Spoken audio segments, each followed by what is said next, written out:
ரோட்டில் போலீஸ்காரங்களாம் வந்து ஸ்கூல் பசங்களை பார்க்கும்போது மேல் பட்டனை போடுன்னு சொல்கிறாங்க. அதுக்கான ரீசன் என்ன, நீங்கள் என்ன நினைக்கிறீங்க? ரீசன் என்னன்னு இல்லை, அது அவங்க சொல்கிறது கரெக்டு தான். அதாவது உடை நடை முகபாவனைன்னு இருக்குது.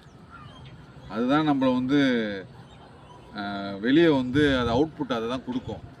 நம்ம உள்ளுக்குள்ளே நம்ம எப்படி இருந்தாலும் வெளியே நம்ம எப்படி நடந்துக்கிறோம், எப்படி ட்ரெஸ் பண்ணுறோம், எப்படி முகத்தை நம்ம ஆக்டிவிட்டீஸ் பண்ணுறோம், இதுதான் மற்றவங்களை வந்து என்ன இவங்களோட கேரக்டர் என்னன்னு தீர்மானிக்கும். இப்போ இந்த மேல் பட்டனு உனக்கு தெரிஞ்சு நான் இந்த மேல் பட்டனு என்னைக்காவது போடாமல் நான் எங்கன்னா வெளியே போயிருக்கேனா? இல்லை.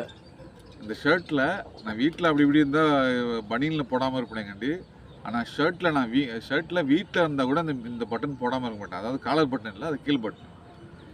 எதுக்குன்னா, நான் அப்படி இருந்ததால் தான், பல்லாவரத்தில் இருந்ததால் தான் ஒரு சின்ன கேஸ் இல்லாமல் நான் வந்தேன். சும்மாவே விடிய கிளம்புற கேஸ் இல்லைன்னா போலீஸ்காரங்களாம் பிடிப்பாங்க ஏர்லி மார்னிங். ஏன்னா டிஎஸ்பி வந்து ஒரு ஸ்டேஷனுக்கு இத்தனை கேஸ் பிடிச்சாகணும். கேஸே இல்லைன்னா போகிற வரவங்களை சும்மா பெட்டி கேஸ் போடுவாங்க. நான் ஒரு எக்ஸாம்பிள் சொல்கிறேன்.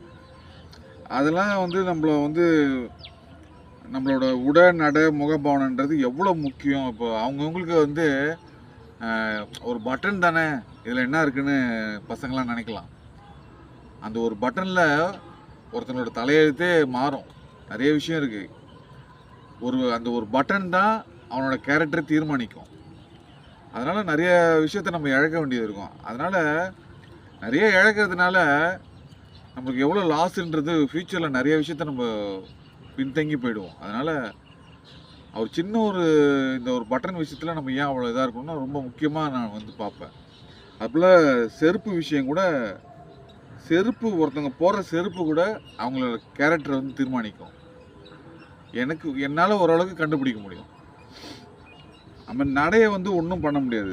சில பேர் வேணுன்ட்டு நடப்பாங்க. அதுதான் மெடிக்கலில் அம்மாவுக்கு மருந்து வாங்கினா கூட, ஒரு இன்சுலின் போடுறோம், அதுக்கு சிரஞ்சி வேணும்னா கூட, மெடிக்கலில் போனால் கூட உன்னோட ட்ரெஸ்ஸோட இதுதான் பார்ப்பான். உன்னோட முகத்தை நீ எப்படி முடி வெட்டிருக்கேன்னு தான் பார்ப்பான். இப்போலாம் வந்து ரொம்ப பேருக்கு வந்து தரவே மாட்டுறாங்க மெடிக்கலில் எந்த ஒரு மருந்தையும். அதனால் நம்ம ஒரு கம்ஃபர்டபுளுக்காக லைஃபை இழந்துடக்கூடாது.